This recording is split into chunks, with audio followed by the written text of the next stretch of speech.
Bonjour à tous et donc bienvenue pour ce webinaire. Donc, vous êtes connectés aujourd'hui sur l'invitation de votre cabinet comptable et ces JT Live sont organisés par votre cabinet dans le cadre du groupement national Différence dont votre cabinet fait partie et dont le cabinet Pensar et associé également fait partie. Ce groupement a pour vocation de mutualiser des outils et des réflexions comme ces JT Live en sont en illustration. Ce JT sera diffusé en replay sur le site de votre cabinet et il est en principe réservé à nos clients, mais en cette période compliquée, toutes les actions de solidarité sont les bienvenues et donc n'hésitez pas à partager ces JT Live. D'un point de vue pratique, nous vous invitons à poser vos questions dans l'espace de discussion et nous y répondrons dans un fil d'actualité ensuite. Nous allons vous parler aujourd'hui de bonnes pratiques à mettre en place pour agir dans les phases de turbulence. En effet, la situation que nous vivons tous actuellement est une situation imprévue et qui a positionné l'environnement économique dans de fortes incertitudes. Si on passe au slide numéro 2, en effet, il est très difficile, impossible de prédire ce qui va se passer à très court terme et encore plus dans les 12 à 18 prochains mois. Compte tenu du contexte et des variances aussi des secteurs d'activité, il est très très délicat et on défie quiconque de pouvoir se projeter et savoir avec certitude ce qui va se passer à court ou moyen terme. Il est clair que les analystes économiques qui prédisent une crise économique dans la durée, après une situation de confinement que nous vivons tous, et donc, par analogie à des situations qui se sont déjà produites de manière similaire sur des cas de crise, notamment celle de 2008 et des crises précédentes. Ce qu'on a pu recenser, en tout cas en grande analogie, ce sont que globalement, les biens de consommation courants ont tendance à tenir le rang, et notamment sur les biens de première nécessité. Et ce qu'on constate souvent dans ces cas-là, dans ces contextes-là, ce sont les biens d'équipement qui vont plutôt être impactés. Et donc, toutes les sociétés qui vont vendre, que ce soit en B2C ou en B2B, des biens d'équipement qui ont tendance à être un investissement pour l'acheteur. Les tendances, par analogie, nous montrent que les baisses se situent entre 10 et 30% en fonction des secteurs d'activité. Donc, ça va jouer aussi en fonction de la taille de l'opération, de l'investissement, puisque souvent, ces investissements sont en réalité soit annulés, soit gelés, soit reportés. Et donc, on peut prendre des exemples dans l'immobilier, dans les activités de bâtiment, on peut prendre des exemples, que ce soit dans les travaux neufs ou même dans les rénovations qui sont les rénovations importantes, dans l'automobile. On peut aussi, dans un environnement un peu plus industriel, parler des équipements industriels. Donc, tout ce qui va être bâtiment immobilier d'entreprise. Voilà, tous ces secteurs d'activité qui vont tourner autour de l'équipement avec des projets plutôt de taille significative qui vont être assez impactés, qui sont très souvent impactés après une crise, en tout cas pendant et après une crise. Alors, ce qu'on remarque aussi, et là c'est les observations habituelles des périodes de crise, c'est que dans le fonctionnement, par exemple, des épidémies, quand on observe ce qui s'est passé dans différents pays, il y a une baisse de productivité qui est très nette. Et ça, on va le constater dans les mois qui viennent, pour des tas de raisons, notamment dues au fait que tant que l'épidémie est active, on devra avoir une organisation du travail différente de celle du passé. Donc ça, c'est un point que tout le monde doit avoir à l'esprit, c'est même si le marché, la demande, on a deux problèmes actuellement. On a un problème de demande pour certaines choses qui peuvent être décalées dans le temps et on a un problème d'offre qui est l'impact sur l'organisation interne des entreprises qui fait qu'on a des impacts. À l'heure actuelle, par exemple, les études dans le bâtiment montrent que si on applique les directives après la sortie de confinement, on a des hausses de coûts, donc des baisses de productivité qui se situent entre 10 et 20%. Ce qui veut dire que À très court terme, il y a des impacts qu'il faut absorber, qui ne seront pas, je dirais, forcément faciles à faire absorber par le client.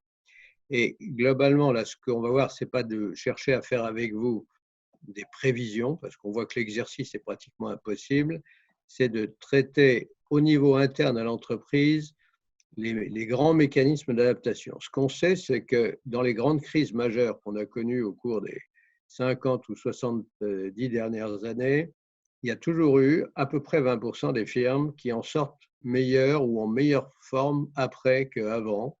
Et donc, toute la question est de savoir comment on fait pour être l'une de ces entreprises et comment peuvent faire les dirigeants et leurs conseils pour positionner l'entreprise d'une façon différente. Donc, on ne va pas vous parler de l'aspect tactique immédiat qui est largement abordé, je dirais, par des tas de supports. Le côté organisation pratique des 15 prochains jours, ce n'est pas notre sujet. On réfléchit là, avec vous, sur, je dirais, les 2 ou 3 prochaines années. Quelles sont les façons d'opérer ou de diriger les entreprises qui devront être privilégiées pendant cette période-là? Ce qu'on peut ajouter à ce là aussi, c'est qu'on considère en effet aussi que l'entreprise n'est pas dans un contexte d'urgence de trésorerie, puisque dans cette situation, on va considérer que l'entreprise a fait le nécessaire avec toutes les aides de l'État qui peuvent aujourd'hui être mises en place. Et notamment, je pense qu'il y a quelque chose qui doit être en effet mis en avant et utilisé, c'est le PGE, le prêt garanti par l'État. On voit aussi, nous, certains dirigeants d'entreprises qui n'ont pas l'habitude d'avoir du financement, ou en tout cas qui sont assez frileux au financement. Mais dans ces contextes-là, le but est vraiment d'avoir les sécurités de trésorerie, quitte à la conserver et la rendre plus tard. Mais il est important de pouvoir naviguer aussi avec de la trésorerie.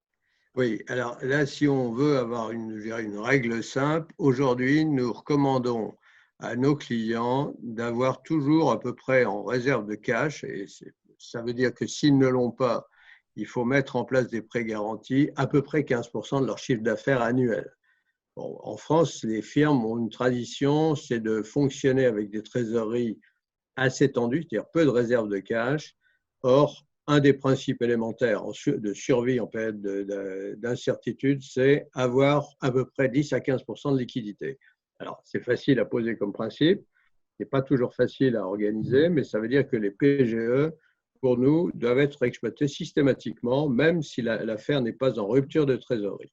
Donc ça, c'est un principe de base.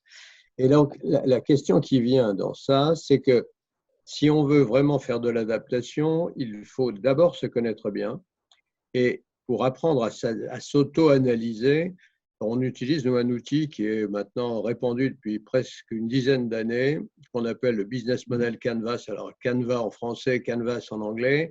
C'est un outil qui a eu une énorme diffusion dans le monde entier parce qu'il est suffisamment concret et pratique pour qu'on voit l'entreprise non plus sur un modèle de type, par exemple, compte de résultats pour les experts comptables. Le modèle du compte de résultats, c'est leur modèle classique.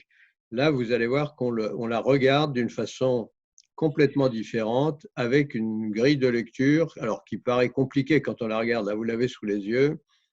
Quand on la regarde comme ça, vous voyez, il y a 9 cases. Et pour, je dirais, dédramatiser ce type d'outil et l'examiner d'une façon simple, on va suivre ensemble la façon dont on le construit. C'est-à-dire qu'en gros, on ne dessine pas les 9 cases en même temps, mais on commence par le début, qui est ce qu'on appelle, vous l'avez au centre, la proposition de valeur. En gros, la proposition de valeur, c'est de se demander à quoi on sert réellement. Et quand on a une réflexion et qu'on doit dire qu'il faut changer beaucoup de choses, la première des choses, c'est de dire qu'est-ce que je suis aujourd'hui et en fait, pourquoi le marché me paye, qu'est-ce que j'amène au marché. Donc là, cette notion de proposition de valeur, qui est, alors c'est la traduction du terme anglais, mais bon, elle finit par s'imposer en français en disant, bon, c'est quoi mon offre? Globalement, c'est en gros ce qu'on appelait traditionnellement l'offre, et comprendre déjà en quoi consiste son offre réellement, c'est déjà une première étape. Oui, ça va être par exemple une société de luxe, sa proposition de valeur va être de vendre du luxe. On peut avoir des sociétés qui vendent du délai, c'est vraiment la proposition de valeur, ou du respect de délai. On va avoir des sociétés qui vont être positionnées beaucoup sur la partie qualité. Donc, ce sont ces exemples de proposition de valeur et vraiment, c'est de se poser ces questions-là aussi. Et on va y venir sur sur l'élément suivant par rapport à ces segments de clients, puisqu'on peut aussi avoir des propositions de valeur différentes en fonction de segments de clients. Et les segments de clients, il y a une première question qu'on va se poser, c'est déjà, est-ce que la société est en B2B ou en B2C, ou est-ce qu'elle est sur les deux modèles, donc soit elle vend à des particuliers ou elle vend à des entreprises, qui est déjà une première segmentation. Alors, rappelons que cet outil, contrairement à ce que souvent les gens supposent, ne s'adresse pas à des firmes de taille importante. En réalité, vous avez une affaire qui a 2 ou 3 employés et qui fait, je dirais, 500 000 € ou 1 million de chiffre d'affaires, elle doit et elle peut s'analyser avec ça. Donc, la segmentation des clients, en gros, alors le B2B, c'est je vends à d'autres entreprises, le B2C, c'est je vends à des consommateurs finaux. Bon, déjà, cette distinction, elle est fondamentale parce que on sait que les problèmes et les comportements sont différents et à l'intérieur des entreprises, il y a des segments, à l'intérieur des consommateurs finaux, il y a d'autres segments. Et donc, déjà comprendre qui sont les clients actuels de l'entreprise et donc pourquoi ils viennent, c'est la proposition de valeur, et qui sont-ils aujourd'hui. Donc, en fait, cette question, qui est le point de départ de l'existence d'une entreprise. Une entreprise, elle existe que parce qu'elle a des clients, elle leur apporte quelque chose. Sinon, elle ne correspond à aucune utilité. C'est déjà une question à la fois qui peut paraître élémentaire, où la plupart des gens, que ce soit les dirigeants ou leurs experts comptables, se disent « mais je sais qui sont mes clients ». Et quand on creuse, puisque nous, on intervient souvent, on a une part importante de notre activité sur les affaires qui sont, disons, en phase de retournement, où notre travail consiste à voir ce qu'on peut améliorer rapidement pour relancer une entreprise. Là, on se pose dans un contexte différent, sur lequel les entreprises étaient dans une situation de santé normale, et là, tout d'un coup, leur environnement se met à être totalement bouleversé. Mais elles ne savent pas dans leur environnement ce qui va rester stable ou pas. Et donc, l'exercice je dirais, de décortiquage de l'entreprise, hein, ce modèle qu'on a sous les yeux, c'est un outil de décortiquage. Ça consiste à dire, j'essaie de comprendre mieux qui je suis, mais pas avec l'œil, je dirais, traditionnel, qui est de dire, je prends globalement mon chiffre d'affaires, je prends globalement mes coûts. Là, c'est un œil tout à fait différent. C'est en gros comme si vous changez, vous faites de la médecine, vous changez d'outil d'imagerie, par exemple, vous passez de la radio à un scanner, c'est différent. Le scanner vous raconte le même malade, mais vu autrement. Ben là, c'est exactement la même chose. L'entreprise peut être, historiquement, elle est depuis 5 ans en très bonne santé. Il lui arrive un choc majeur et on ne peut pas mesurer où va être le choc. Et donc, elle commence par se dire qui je suis, qui sont mes clients. Ça, c'est déjà cette première étape de bien comprendre les choses. Et ensuite, vous avez les 2 petits pavés qui sont donc à l'extrême droite, c'est les segments de clients, vous le voyez, et vous avez juste à gauche des segments 2 petits pavés, l'un qui sont les relations, l'autre les canaux. Alors, qu'est-ce que ça veut dire?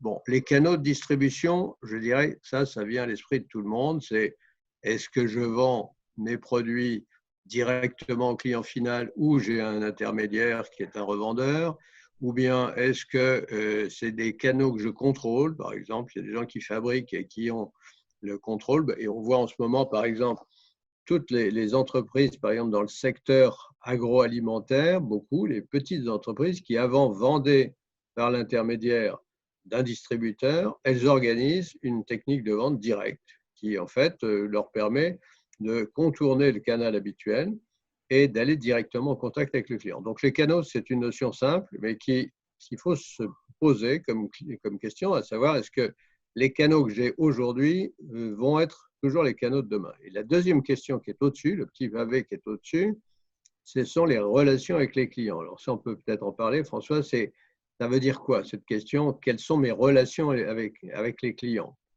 Les relations, c'est plus avec les clients. On va prendre, par exemple, un exemple assez simple qui est le médecin de famille. Le médecin de famille a des relations très privilégiées avec ses clients.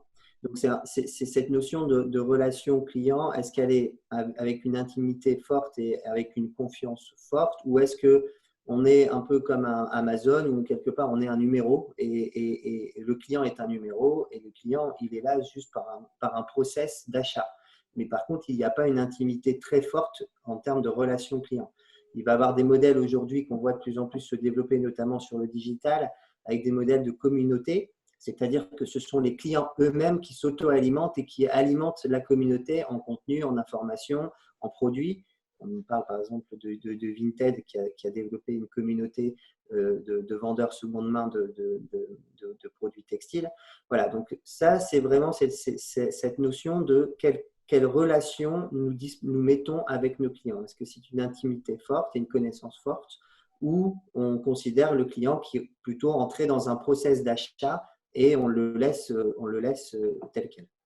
Alors, vous voyez que ce petit outil, ce petit canevas qui a un mérite, c'est simplement de poser les questions pour obliger les gens à se dire comment je suis. Il a une partie gauche, une partie droite. Là, ce que nous attaquons, c'est la partie droite, donc les segments de clients, les relations, les canaux. Et en dessous, vous avez la partie correspondant à ça, c'est en gros comment je vis, quel revenu je perçois. C'est-à-dire que les sources de revenus, vous le voyez en bas à droite, c'est la partie qui correspond à toute cette branche droite du canevas. C'est de dire comment font les clients pour me donner de l'argent. Alors, vous allez dire, ils me payent, mais en réalité, on peut payer de plein de façons différentes, soit payer par des abonnements, soit payer par une facture à chaque fois avec une vente. On peut vendre un bien ou un usage, on peut vendre avec des prix fixes ou avec des prix qui sont variables. Donc, toute cette mécanique-là, il faut l'examiner et se dire qu'est-ce que je peux changer là-dedans. En gros, l'exercice intéressant là-dedans, c'est de dire chacun de ces petits modules, je dois d'abord le décrire pour ce qu'il est aujourd'hui ou ce qu'il a été historiquement dans mon modèle.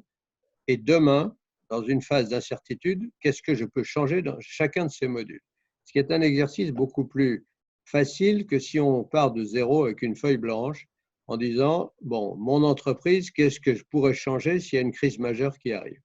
Donc là, les sources de revenus, même exercice, vous devez vous demander qu'est-ce que je peux modifier comme source de revenus?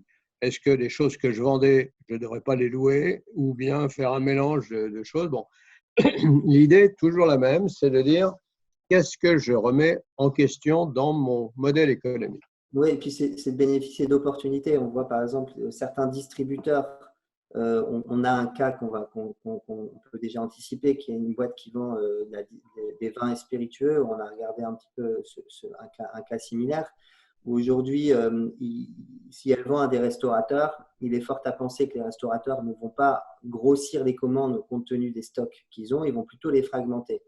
Une des questions que doit se poser cette entreprise de distribution, c'est finalement, je vais devoir fragmenter les commandes et apporter un service sur mesure à cette fragmentation de commandes. Donc, est-ce que le prix, je le bouge et j'incorpore quelque part mon coût de fragmentation et de distribution, puisque c'est un service que j'apporte à un client.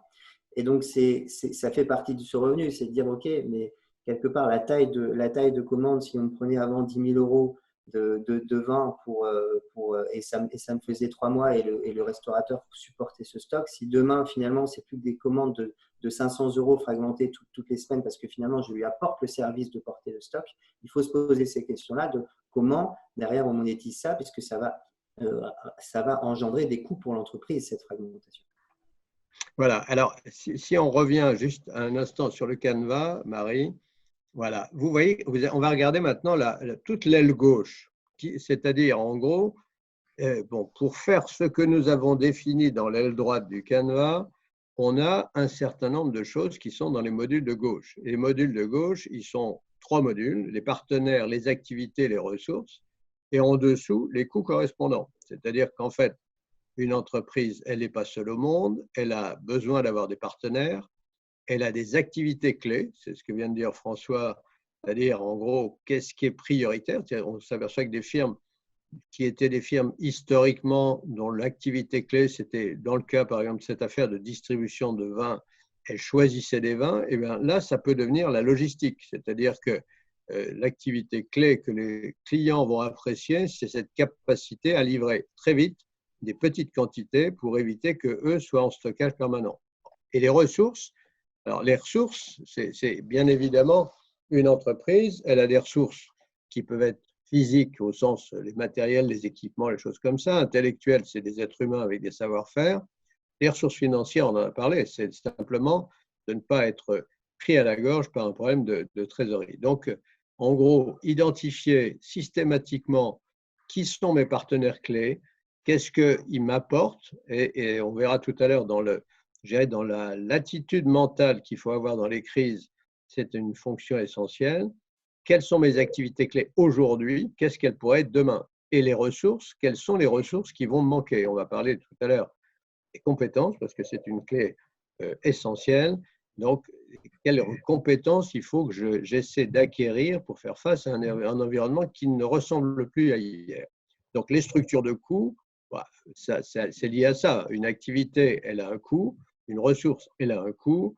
Et donc, qu'est-ce qui coûte le plus cher dans mon modèle actuel? Donc, encore une fois, quand on fait cet exercice, qui ne demande pas beaucoup de temps, qui peut être fait sur n'importe quelle taille d'entreprise, on s'aperçoit qu'en réalité, si on remplit les cases de façon méthodique, hein, ce n'est pas un questionnaire, mais l'idée, c'est de dire, c'est un outil d'aide à la réflexion, on s'aperçoit qu'on peut trouver des idées qui viennent assez facilement par rapport à l'exercice d'imagination pure. Hein, l'activité qui consiste à dire je fais du brainstorming, j'essaie d'imaginer les choses tout seul dans mon coin, ça ne marche rarement. Et là, on peut regarder peut-être, François, un ou deux autres exemples de changement de modèle pour que vous voyez comment c'est fait, ou une affaire de second œuvre du bâtiment. Ouais, sur une affaire de second œuvre de bâtiment, par exemple, si on prend une affaire de second œuvre de bâtiment qui est dans de la finition murale type plaquiste ou enduit, qui vend exclusivement à des retailers, donc c'est-à-dire à des points de vente physiques de distribution de produits, et qui aujourd'hui est une clientèle très impactée et sur lesquelles on peut penser dans l'analyse que les investissements vont plutôt être ralentis.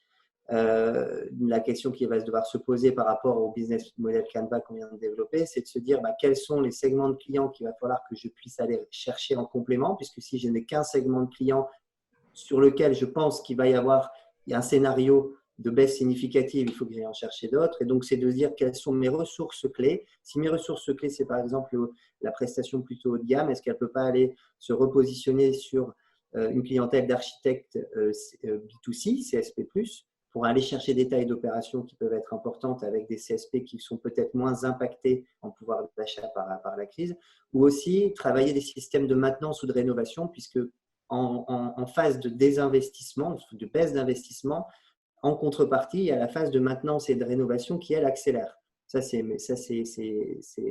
tombe sous le bon sens, mais il est vrai qu'on le voit. Donc, c'est ce genre de réflexion que peut se poser en effet une entreprise qui a une clientèle, une typologie de clients qui sera fortement impactée. Et donc, le business model Canva, le fait de se poser ces questions-là, c'est de auto-diagnostiquer son état actuel et de se dire qu'est-ce que je peux faire d'autre par rapport à mes ressources clés, par rapport à des partenaires. C'est aussi potentiellement, nous, on a eu un cas là où l'idée a été d'aller chercher des partenaires en électricité pour coupler un savoir-faire complémentaire à la partie finition murale, ce qui permettait d'acquérir en plus une compétence via des partenaires et de développer quelque part une activité, de ne pas rester sur un segment qui allait potentiellement, sur un scénario 6 à 24 mois, être en baisse significative.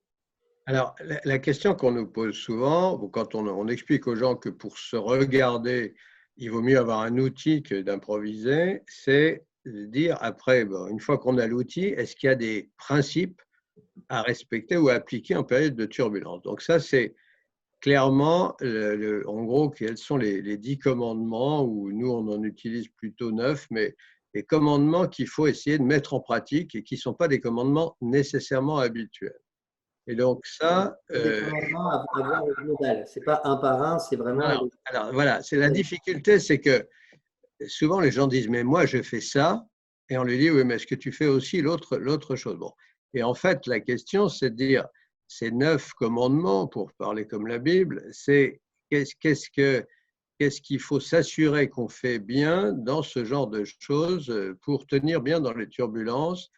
Et c'est un mélange, je dirais, de principes de bon sens et de règles de méthode. Donc, le premier principe, qui n'est pas suffisamment pratiqué, c'est on doit regarder à l'extérieur de l'entreprise.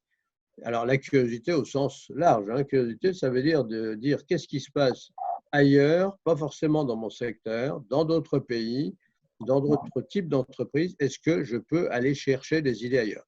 Globalement, l'imagination, c'est très souvent ce qu'on appelle l'imagination, ça n'est que le produit d'une observation systématique. Et donc, si les gens regardent beaucoup autour d'eux avec un œil curieux, c'est-à-dire ne se replient pas sur eux-mêmes, ils vont voir des choses. Et nous, ce qu'on observe, c'est que les entreprises, on y reviendra tout à l'heure, il faut les aider à regarder l'extérieur. Et c'est pour ça que l'expert comptable a un rôle qui peut être essentiel parce qu'il est entraîné normalement à regarder autre chose que l'intérieur de l'entreprise et il peut aider les firmes à s'ouvrir sur le monde. Le deuxième principe, François, c'est quoi? La connaissance client, parce que tout le monde dit que je connais mes clients. Et en fait, on s'aperçoit que c'est faux. La connaissance client, ouais, c'est ça, c'est vraiment dans ces phases-là de questionner ses clients pour bien définir les attentes, les attentes dans la période aussi, parce que les attentes vont bouger, vont certainement bouger. Les besoins des clients et bien aussi comprendre aussi comment eux ils agissent et comment ils réagissent. Et il est vrai que, pour prendre un exemple, on voit des sociétés là qui vendent du matériel de bâtiment à des entreprises de bâtiment par exemple. Ces sociétés qui vendaient entre guillemets des pelles, des râteaux et ces choses-là. Aujourd'hui, ils les vendent moins parce que les gens étaient moins en activité. Alors, ça va sans doute reprendre, mais dans quel trend ça va reprendre, dans quelle dynamique, on ne sait pas. Mais elles se sont positionnées en leur vendant à ces sociétés-là l'ensemble des produits sanitaires nécessaires à la reprise de l'activité. Aujourd'hui, elles sont en train de vendre massivement ce type d'article. Donc, elles se sont repositionnées, elles ont écouté leurs clients, compris les attentes qu'elles avaient, c'est-à-dire que leur principal objectif est de reprendre avec sécurité. Donc, elles leur ont proposé ce type de produits et pour avoir certains exemples, ces revenus remplacent complètement les autres revenus dans la période et il est fort à penser que ça va se poursuivre au moins jusqu'au début 2021. Alors, le troisième commandement, c'est de travailler des scénarios. Alors, pour nous, on arrive souvent dans des boîtes qui nous disent, nous, on a un plan, et alors on leur demande le plan, et ils nous sortent des paquets de tableurs Excel. Bon.